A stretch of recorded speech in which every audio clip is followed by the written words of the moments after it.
Right. All right. It is on for today, Wednesday, September 14. Time flies when you're having fun. Digital 360 2022 got done. And before we get rolling with our great guests and our team, we're going to ask our own John Sibley Butler. Sometimes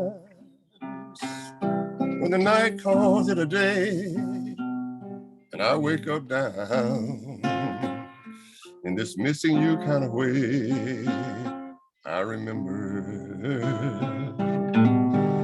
things better left forgotten.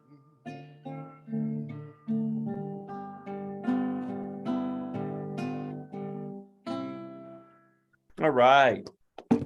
John, good day. Good day. How are you, sir? I'm doing fine. We had a great Digital 360 Summit, and that was really, really wonderful. I got to see Llewellyn King in person, and he gave me a big hug before he walked the entire city of Austin on his tour. And then, of course, we have the royalty dying in England, which has taken up a lot of the time. Boost your volume up. Boost your volume up. For some reason, you're going low. Okay. More importantly, what we're going through here now is the whole idea of economics. Where are we going economics? There's no coordination between the business community and the White House. It looks like the European war is being pushed back in favor of our side. And of course, school has started again. The virus is not going away. And so it's a lot going on. Yeah, absolutely. Absolutely. Lots to talk about today. Llewellyn King, sir, how are you? Well, I'm very well. Thank you very much. Various computer frustrations, but that goes with modern life, and here I am. It's better than taking the airlines, which are a constant frustration now. Do you have a slight feeling that maybe we're not making progress, that we're sliding back perchance?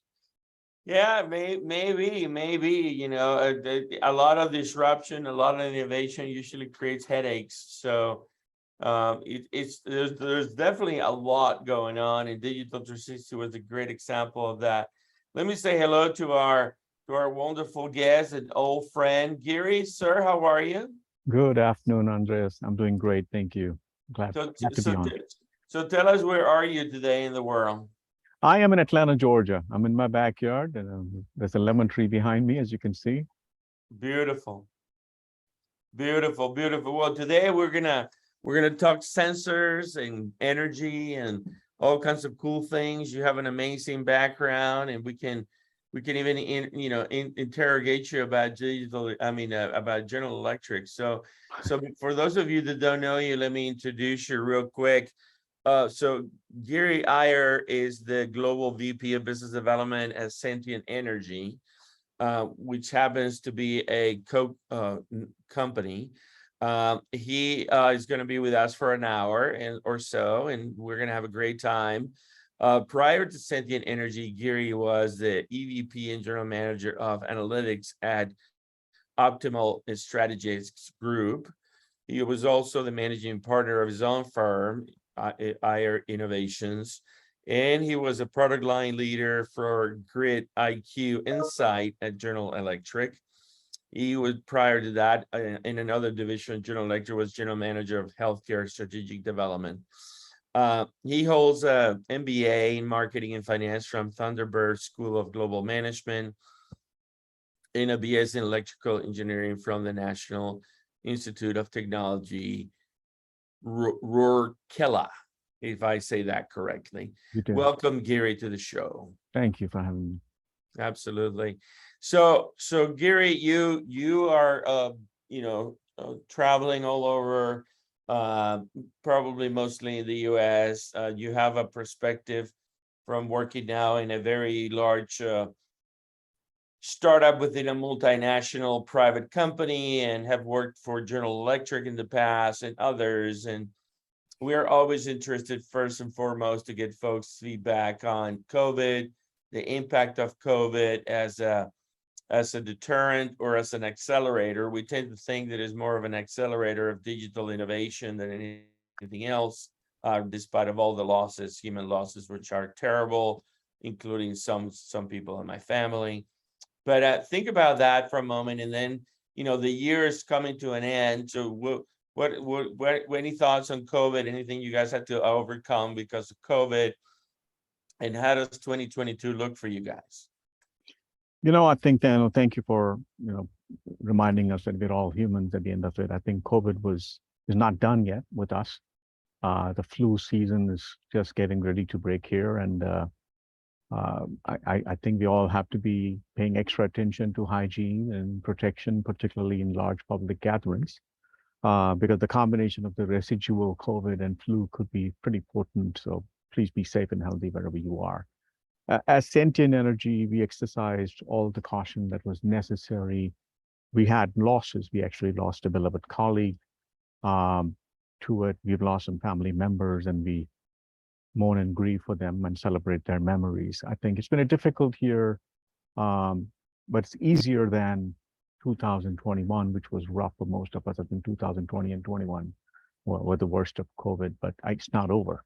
Every day we lose people, so we are far from done. What about your thoughts on 2022? What is the economy looking like, especially in the US, inflation and all these challenges?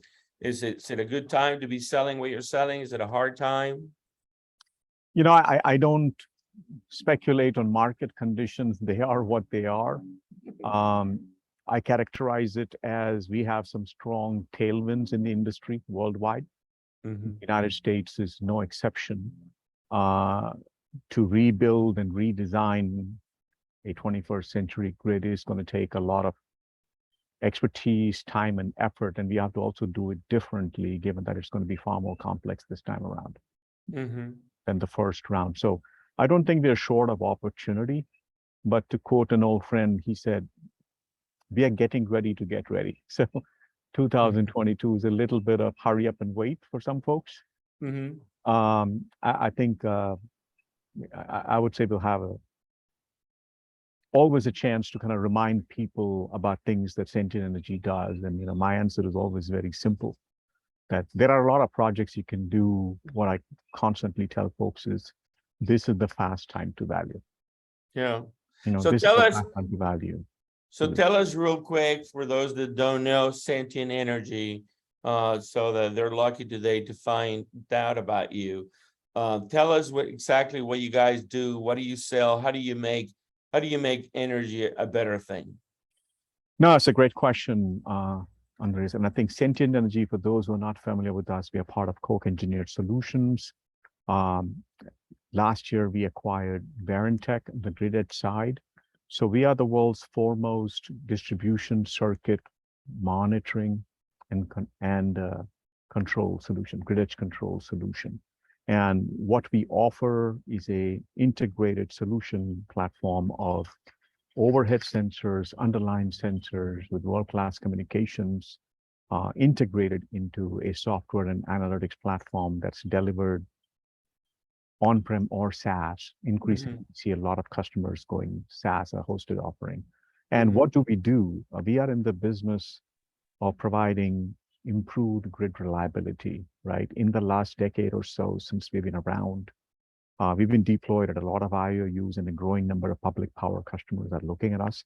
Frankly, that's my focus right now in the business development area, is to figure out how to reach the underserved, undermarketed customer base, which is in the heartlands of the United States, many of which are not in the urban areas, and try and help them get their grids ready. So it's reliability as a service that we are really focused on.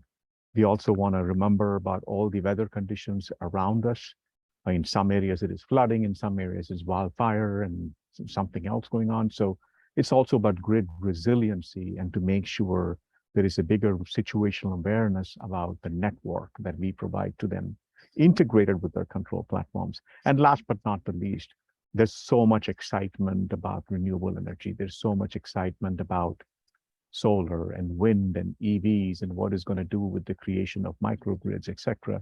So I think the industry calls that grid flexibility. So we enable that as well. This So- this is very interesting to me, and I hope my volume is good, Andres. Yes, you sound beautiful. I think what I find very interesting, and just it's not only just interesting, but going forward, is the whole idea of sensors integrated on a platform, which goes beyond the traditional cities, and therefore making the countryside sitting on a platform and making them just as important as New York City. And then, of course, since the sensors are integrated on the platform, it means that the data that you pull out can be pulled out in different kind of economic sectors. Not only can it be done for the grid, but if you need to understand how people are interacting in agriculture, how people are interacting in other things. Absolutely. My question is, how do you it's like a Markov chain, I would say, that statistically, but how do you say the following? What kind of sensors do we need in different areas? What do we measure by those sensors? And how can they benefit from those sensors if I'm in Luckenbach, Texas? Luckenbach, Texas, I actually know that place. I've been there a few times. I think last time I was there, I think it was population 10, unless it has grown. Yeah, you're right. Right. So I think you hit on a very powerful point. We focus on our primary customer today, which is a municipality or a cooperative or a collection of them, right? And or the investor-owned utilities. And just to put some numbers for those who are not familiar with it, right? Because I live and breathe numbers. There's probably around 160 million meters, electric meters around the United States. I think the 168 investor-owned utilities probably take care of about 110 million of those. But if you look at the public power market, that's about 2,800 not-for-profit entities that serve north of 40 million customers. And these customers are, to your point, Johnny, commercial, industrial, residential, academia, agriculture, government, right? You'll find and the utilities that serve them, the cooperatives and the munis, etc. You're talking about the local shops.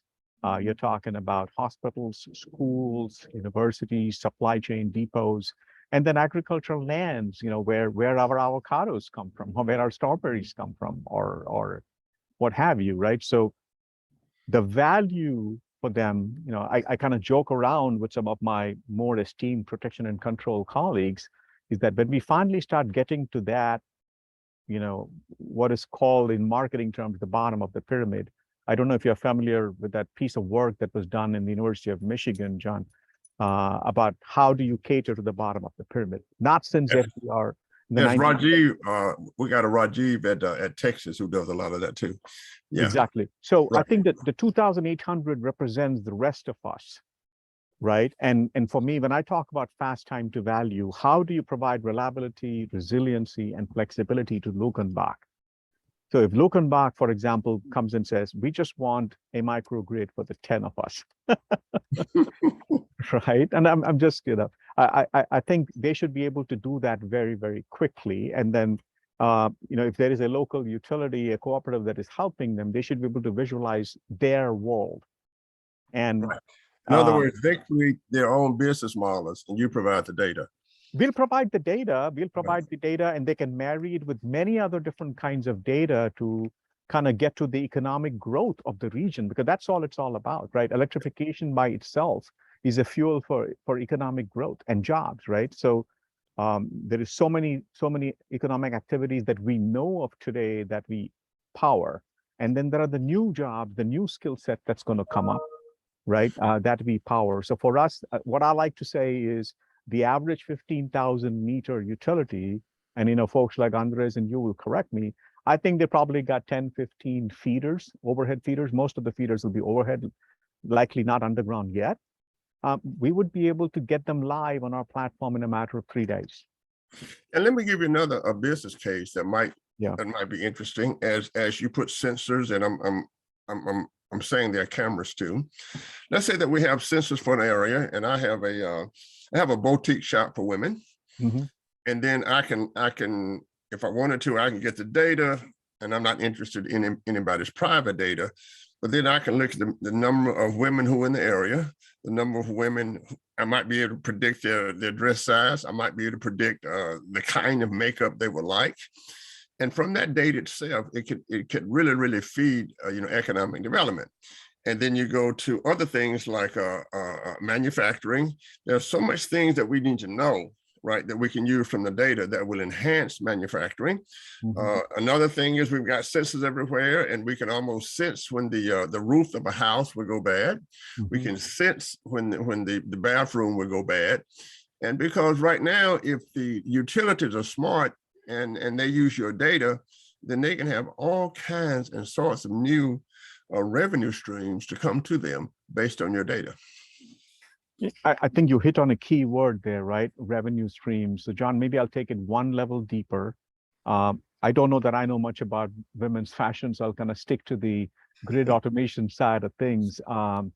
What do we measure? In our world, we're talking about measuring current direction, current, voltage, active, reactive power, that kind of Right. stuff, right? And when you talk about then efficiently distributing the energy and using the amount that is right for the business purpose, right?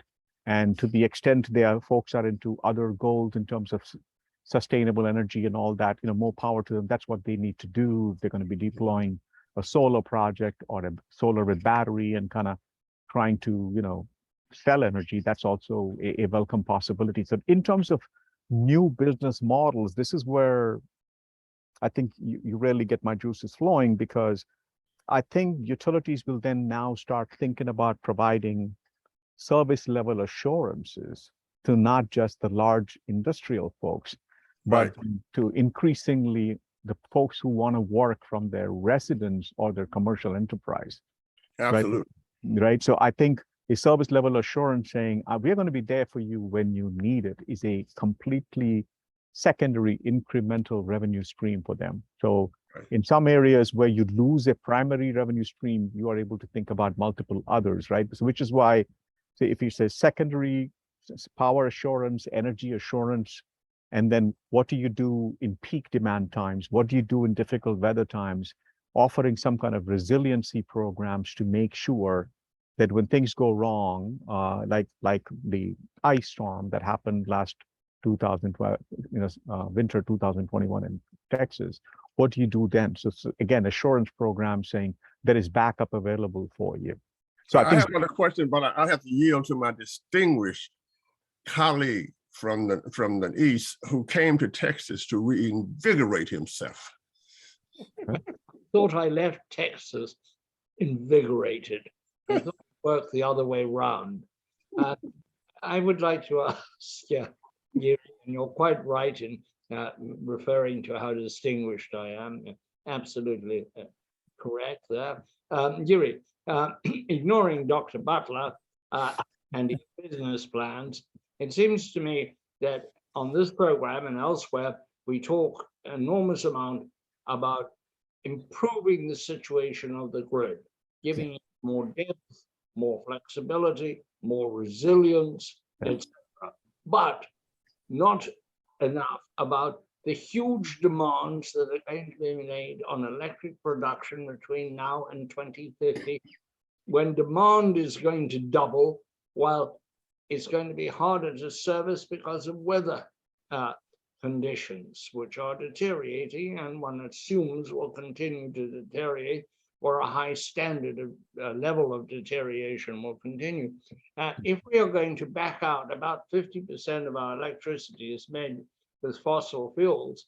If you're going to double the demand for electricity and change 50% of the generation, that seems to me like a sum that doesn't add up, because it would take such an enormous construction.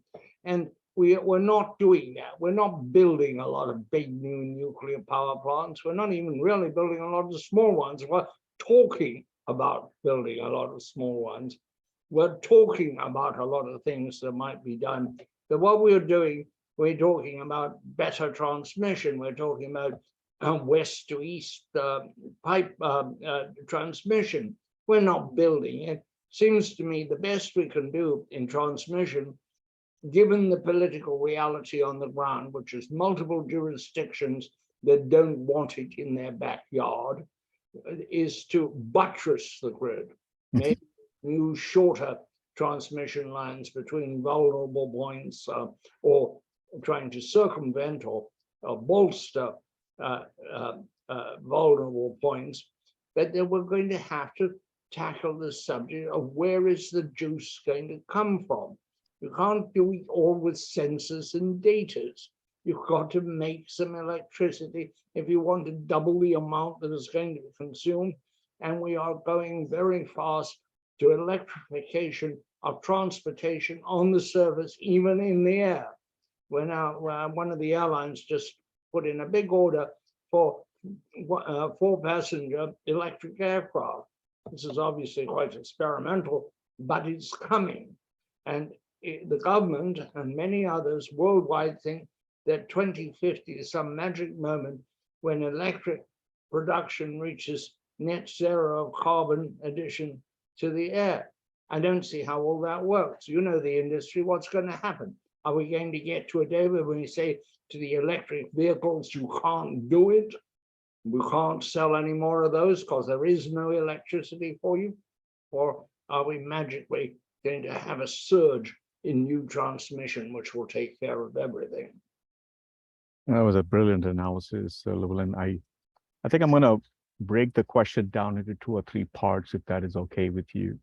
I think the first part is, I don't know whether everybody on the call here is aware of some of our sister companies in Koch Industries.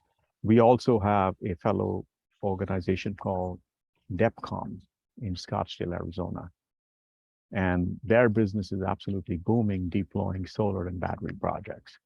Right? We need to have more of that, and we need to have more new sources of the juice, like you called it, Llewellyn. But we should also be equally cautious about not prematurely switching off what we're probably going to need. So the focus is going to be on much better load forecasting, smarter load forecasting. I don't know if that satisfies the first part of your question. I'm not sure the load forecasting does. I think the forecast is there. The forecast is a doubling of demand. That is a forecast. That is not an absolute. It's a forecast based on fairly predictable factors that we know. A huge surge in electrification of transportation, plus the electrification of almost everything else that can be electrified, because it would reduce the carbon footprint in manufacturing all kinds of things and making steel.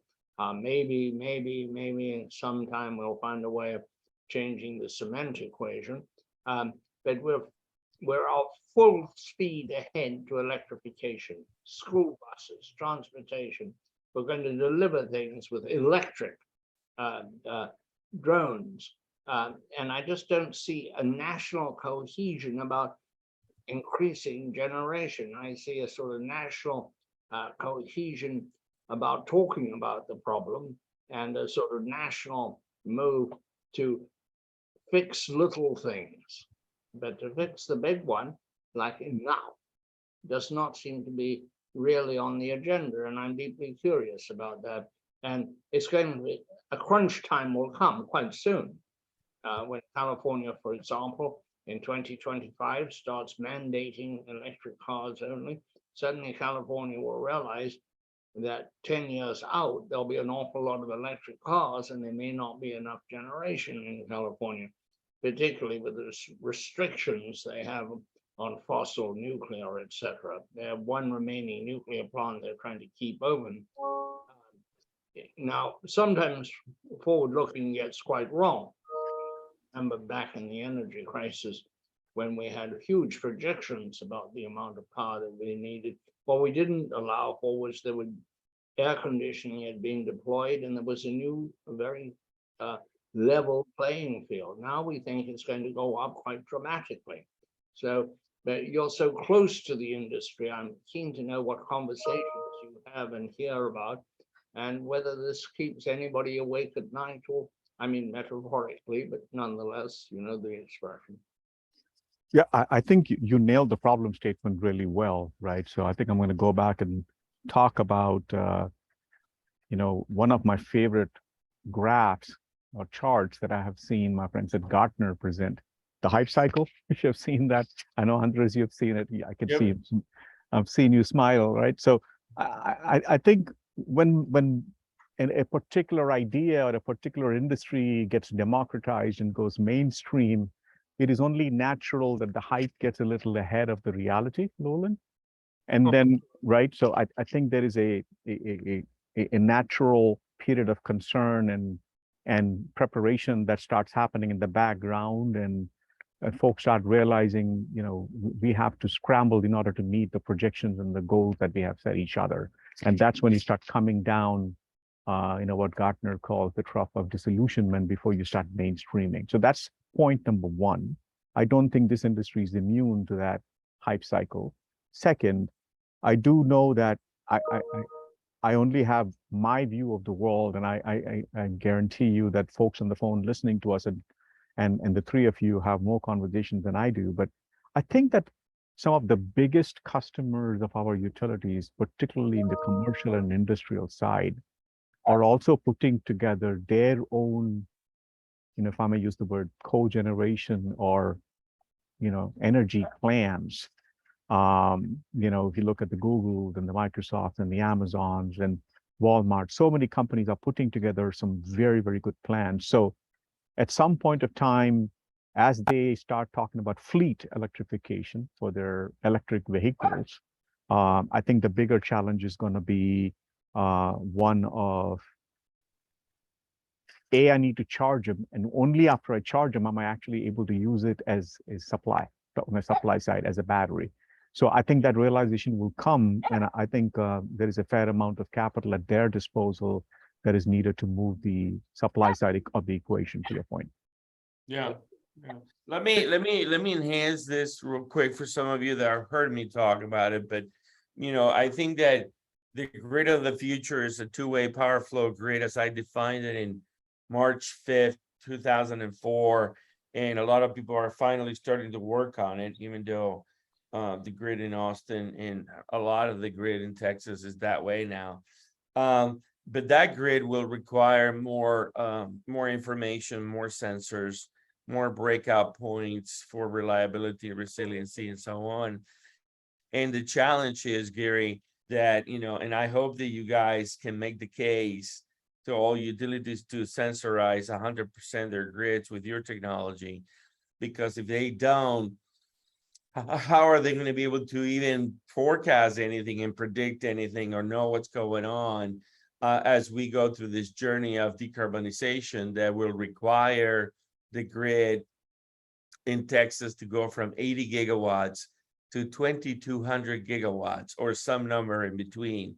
Nobody even knows exactly how many gigawatts are going to be needed to provide 100% electrification of vehicles, regardless of how much scheduling and optimization will be done by the vehicles, and who runs the vehicles, who can charge them, discharge them, can the customers be, bypass the utility plans, so on and so forth. And the number for the US as a whole is, 1,100 gigawatts of capacity today on the grid for the whole for the whole country, versus, what's needed for 280 million vehicles that could be electric, which is roughly 28,000 gigawatts versus the 1,100 that we have today. I mean, those numbers are just gigantic. And what Llewellyn is alluding to is that who is building all this stuff, and how is that grid going to get to be two-way power flow? So I hope that people come and see you and learn more about it. But let me give you one element that I think it's an interesting element, and I want you to react to it from the system engineering side. So you're familiar with the fact the Ford Motor Company announced the F-150. Yes. And it is my favorite vehicle. It's mine too. Buying one. I'm buying one. I drove one last night, Llewellyn. I drove one last night from a friend. They're here. They're real. One of these fantasy vehicles that have so captured your imagination and They exist. They exist. off to a Disneyland of expectation. It's no longer a unicorn. They do exist. I So drive my golf cart home too. so Giri, here's the use case. This is the Andres Carvalho use case. I'm gonna buy the F-150 Lightning. I'm gonna bring it back to the university to charge for free during the day. And then I'm gonna drive it home and I'm gonna run my entire home with it as long as I'm there and do it all over again every morning. What is that gonna do to the grid, to the load, to the planning? Do I need your sensors for that? What happens if I don't have any sensors? Walk us through that. Yeah, so I think long before we talk about load forecasting and an awareness of what is happening on the grid, right? The first level of benefit a solution like ours provide. And again, this is why I said, quickly understand what's going on. I call it situational awareness. Do you know what is happening, right? In the day, in the night, or right? So one of the priceless examples, and I look to other industries to kind of give us clues as to, you know, what's going to happen, right? Like, for example, you know how much we all travel. Try finding an Uber or a Lyft at 5 p.m. on Friday in Atlanta, Georgia, trying to take you home. It's called supply and demand. They have something called surge pricing, right? Right? In our industry, our values around electrification of everything are available, safe, affordable, reliable, and hopefully clean electricity for everybody. Well, now let's define affordability as how much is the supply that's available and how much is the demand. And market will tell you when supply and demand go incongruent, one thing that goes up is price. Well, let me move that. Let me move the John Butler model forward, which I haven't been able to do in this industry. So John Butler and my friends, just theoretically, we really don't care how much it costs. We don't care. Okay. As a matter of fact, airline industry, we don't care. We have our own private jets. We just don't care how much it costs. And we'll say to the industry, where we live in my house, I would pay 4 times as much to make sure that I have backups to my house and you do the backup. And it is not just demand and supply, it's the whole fact that, you know, in all industries, some things cost more than others. So sometimes I might want to go to Trulux and have a nice meal with my wife for $200. Sometimes I want to go to the best place, down in the barbecue place, down on 2222. So when, and excuse me, Llewellyn, so when are we going to get to the point where we develop a market in your industry where wealthy people do not care how much it costs and their price is higher, the backup for their house is higher, and they don't have to worry about the price of energy, how low it is. They just want to get on their private jet and make sure they get to where they're going. Every industry does this. So this idea that the utility industry has to take care of everybody for the rate players, the customers now. When are you going to go to that segment of America that says, we really don't care how much it is? And rather than putting in 15,000 generators, then you take that market in a very, very creative business model that say, well, you know, we're going to do this. And Llewellyn would say, well, what about the masses? Well, it increases the masses to want to do much better in America so they could also join the country club. That is what America is about. America is about leveling process. It's about the fact that Andreas, when he wants to buy a new Thunderbird, as they used to call them, or a new Chevrolet that he might call a Stingray, then he can do it. When are you going to subdivide into those who can afford it more, don't care, and the masses? Johnny, that is not. Llewellyn, I was not asking you. I know your answer, Llewellyn. That is not what America is about. That is what the 19th century was about. Your speed of regression is quite astounding. There is a basic social Llewellyn, which the utility providers have been granted monopoly status in return for the understanding that there would be universal service.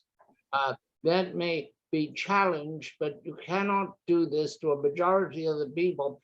And by the way, if you don't believe there's a crunch coming because you haven't taken enough care of the future, let me point what happened to Texas during Uri, what nearly happened in Texas during the heat wave, and what is happening in Europe, where there was no adequate provision for hard times.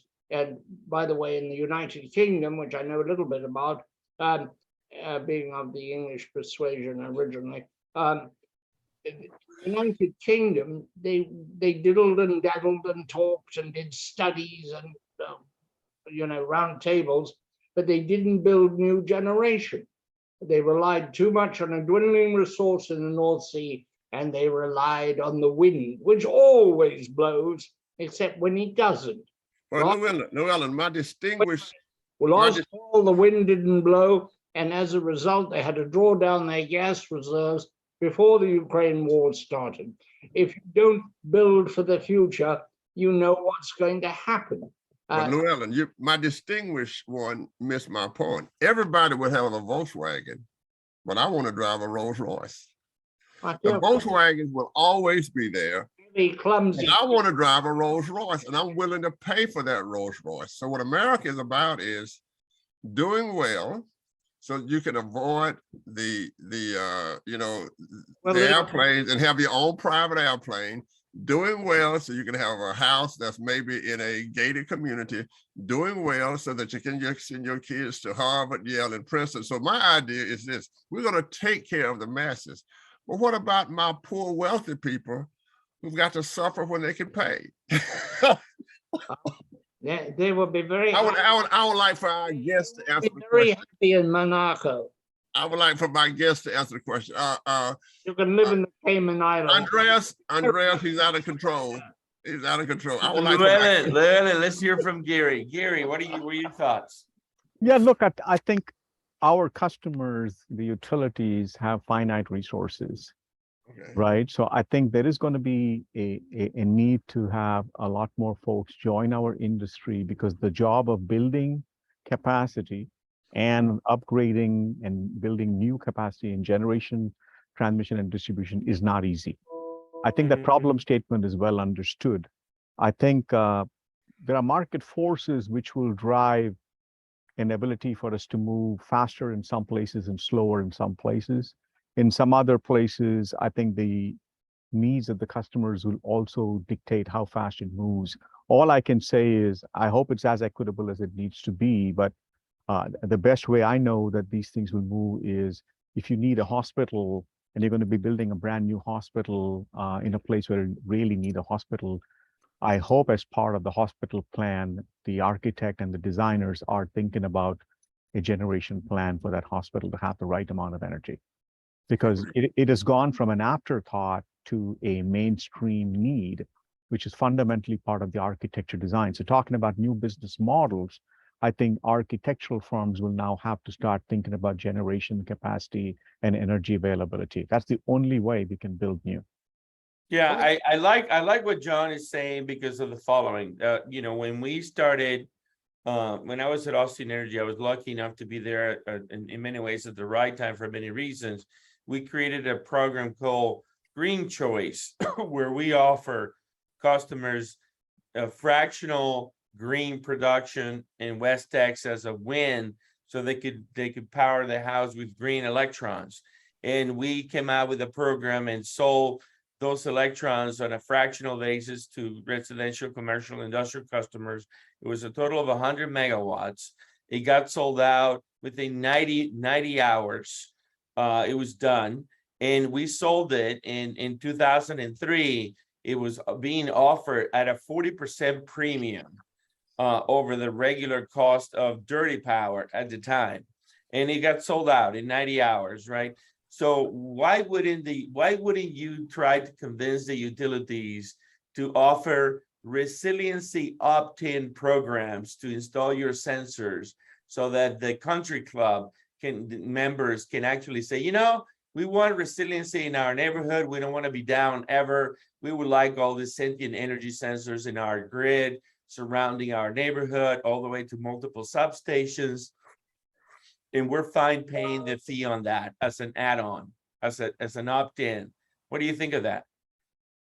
I think they're doing it today. You ready? Right. I think so. Look, I think the biggest opportunity in front of us is there is so much capacity being built up of renewable load. It is not on the grid yet. So one of the new services that utilities are beginning to really accelerate towards is getting that, you know, dispatchability equation solved so that you are able to address that and harness that growth that is being put there. And frankly, the generation is being funded from outside the utility, right? In many of these areas, right? Yeah. Right. So there is an interconnection opportunities, service opportunity for utilities that I think they're all moving very aggressively on to make sure that you can kind of get in and do much more dispatchable load from these plant builders, renewable energy. Right. I think you're absolutely right, Jerry. I think we're going to see what I call the Ubers, using the Uber cars, the Uber. The Uberization. Yeah. But I can't pronounce it today. Yeah, when I order Uber, That is Dr. Butler's difficulties, but I have my own. of course, when I order Intellectual, mine are to do with speech. of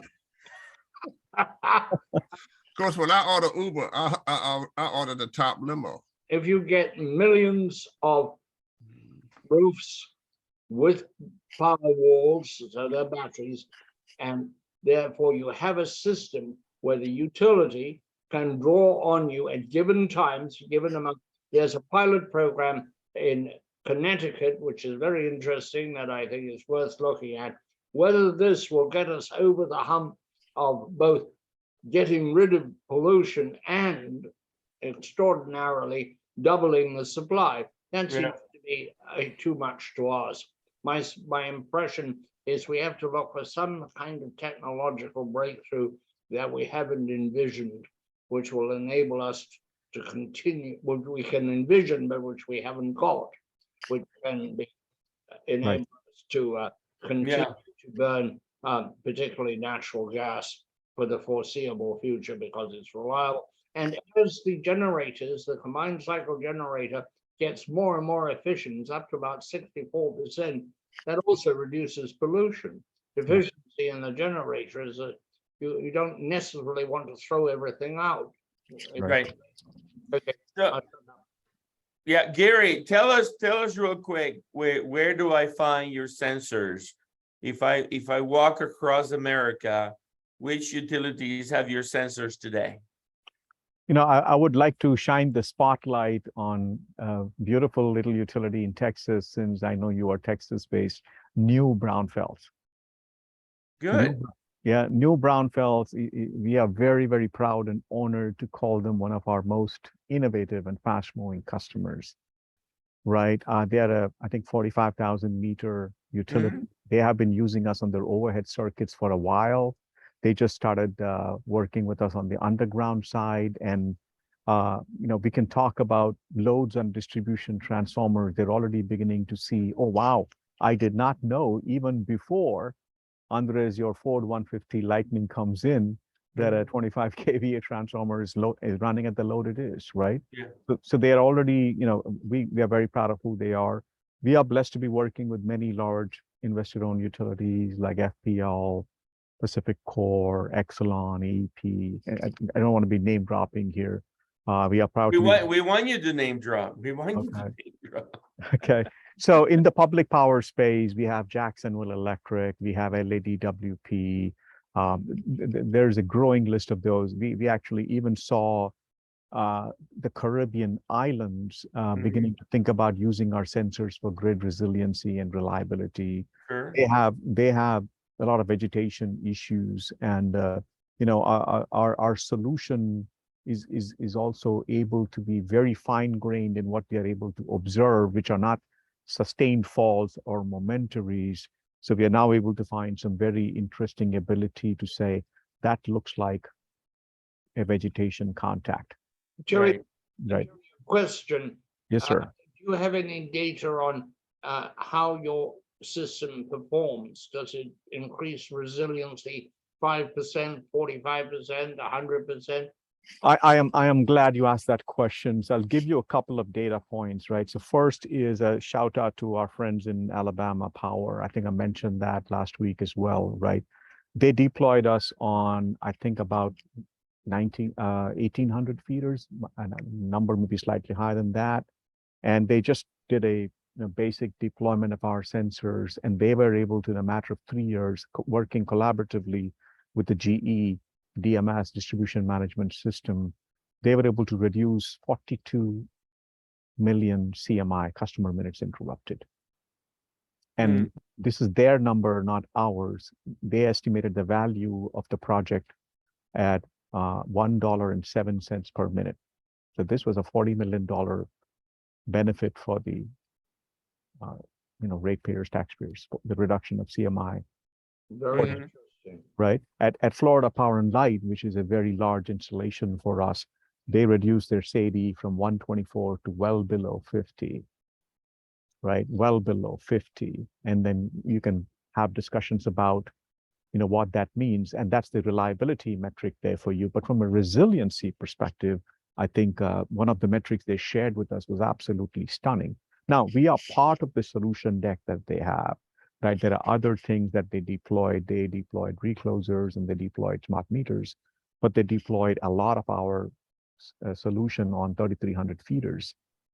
Now, the Hurricane Irma went through there in 2017. And it was interesting to hear them articulate their resilience metric, because I don't know that the industry has a consensus on resilience. But I think the metric I saw them speak to, and all credit to FPL because they've made us a better company, is to get 100% of their circuits back on. In 2005, I think it took them an average of 5 days. Here, they came back 3 days faster. Right. Wow. And then the economic impact for the state of Florida is their daily GDP is $1 billion. So going back to John, the economic value for Luckenbach, what is the economic activity level of Luckenbach in a day? And we measure resilience as how quickly can you come back. Right. And that's the enablement we do. And then from flexibility, and I know Llewellyn, you will like this, right? We've had a fantastic case study with our grid edge control solution with Xcel Energy in Colorado, right? They've deployed 10,000 of our grid edge control solutions. They are able to shave off 1.5 megawatt in that on an average substation, right? And you can then calculate the economic value of a megawatt hour. Most people would say in reasonable times, it's about $25 per megawatt hour.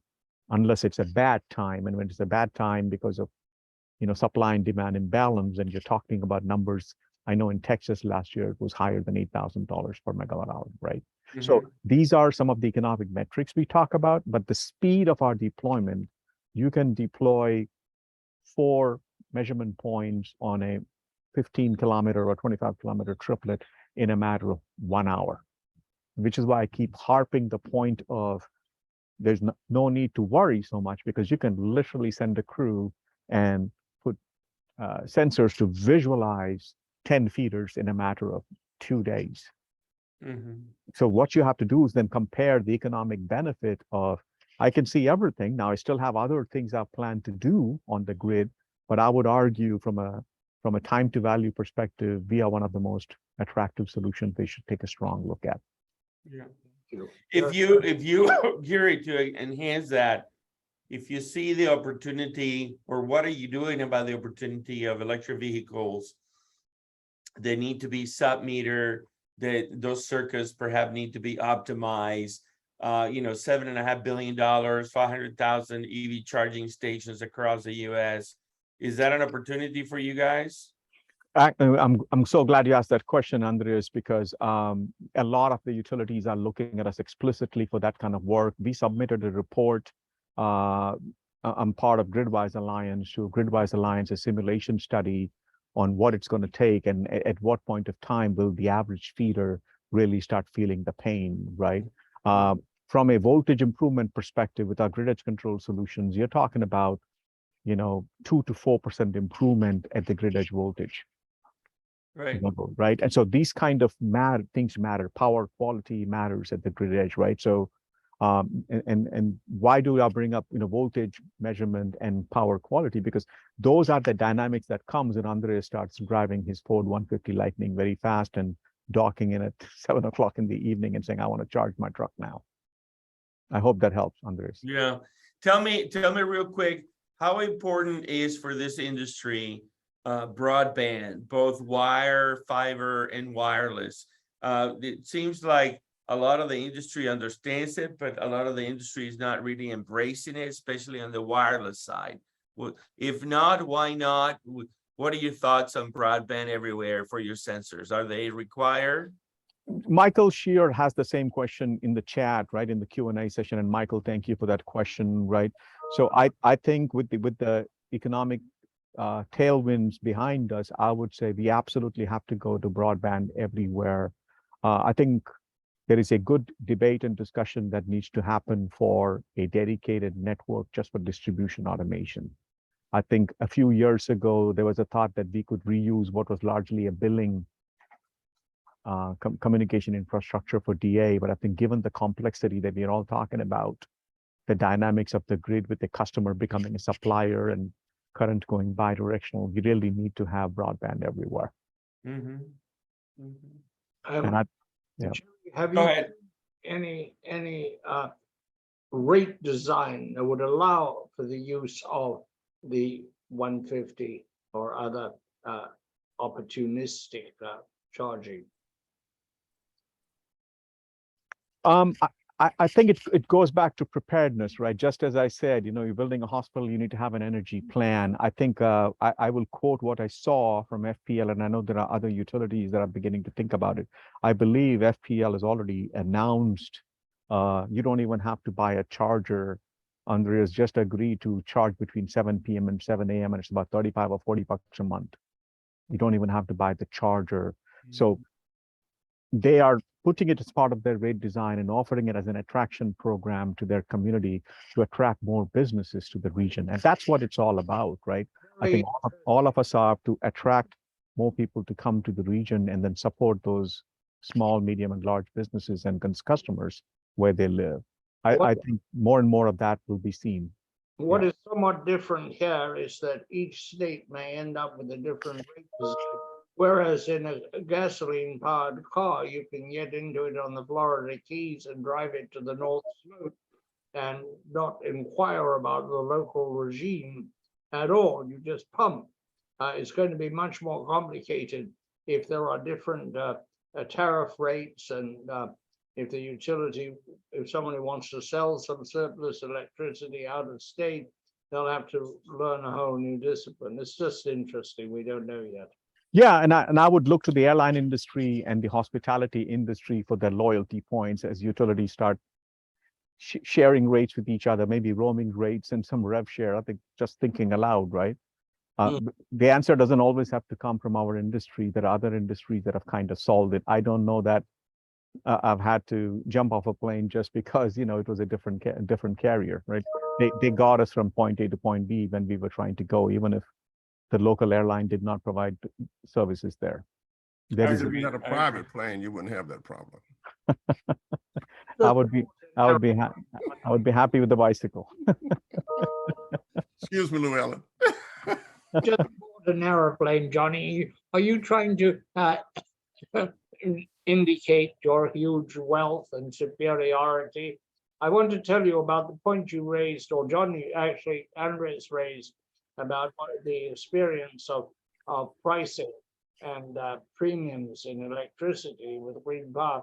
About 35 years ago, I ran a conference and it was in California on value added for electric utilities. And I had all the experts come And the only idea they came up with it was environmental. The only thing the utilities could find that people would pay for extra because they see electricity as a vanilla commodity. And the only thing they wanted to pay for was if it was green. Got it, got it. So Gary, you would agree perhaps with the statement that regardless of inflation and you know, the monetary impacts of printing too much money, that the infrastructure bill and all the money for the grid is a good thing. And hopefully this will be an opportunity for the grid to get better, and the industry will grow and you guys will be super successful. Yes. I'm optimistic for the future of all of us who serve the energy industry, and also for the fact that the users of this grid, which is our customers, commercial, industrial, and residential, all of us should be looking forward to optimistically to a better future, because this is going to be a better grid than it was designed 100 years ago. Yeah. I tend to remind people that, you know, if we don't do this right this time around, we're gonna get crushed by the Asians. No offense on that description, because those economies are investing dramatically into the future with clean tech and renewables and a super smart grid for everything, and very low, you know, very high resiliency, very low outages and all that. And as I see you know, I call it the triple whammy of electricity. So mobility is electrifying. Manufacturing is coming back to America, but it's not manufacturing for labor jobs. It's manufacturing with robots that need electricity. And then the whole notion of the fact that we are, you know, in a hurry, going to have to upgrade everything we do in the cloud and in the data center and the computer. And so electricity is going to, the demand for electricity is going to, you know, grow 100-fold, if not more. And we will need your product everywhere. Thank you for that endorsement, sir. I really appreciate it. Yeah. So I wish you the best, Gary. You know, it was great to have you guys sponsor the Digital 360 Summit and speak and share with us. We look forward to working again and doing more things with you all. And I will let my colleagues share their sentiments, but all the best to you, and always a pleasure to talk to you. Thank you. Likewise. Well, you know, I think we cannot do anything in the future without what you do. Well, thank you, sir. Much I appreciated. always think there's a market. There's a market for those who like to pay more and be a premium customer of yours. Thank you, John. I appreciate it. Thank you very much, Giri. It was a very, very interesting discussion, and what you're doing is fascinating and important. Thank So- you, Llewellyn. It's an honor and privilege to be with the three of you here this afternoon. And thank you for those who joined us this afternoon. Take care. Absolutely. And John, take us away. Once I live a life of a millionaire, buying my electricity, I didn't really care. I had all my friends to fly in for a good time, bought them champagne and bourbon, beer and wine. But in 44, I began to fall down low. I didn't have a dime or a place to go. It's mighty strange, without a doubt. Nobody knows you when you're down and out. Nobody knows you when you can't light your house. It's mighty shame, but without a doubt, nobody knows you when you're down and out. Thank you so much, guys. Have a great afternoon. Thank you, John. Thank you, Gary. All the best. All the best, everybody. Thank you, guys. Okay.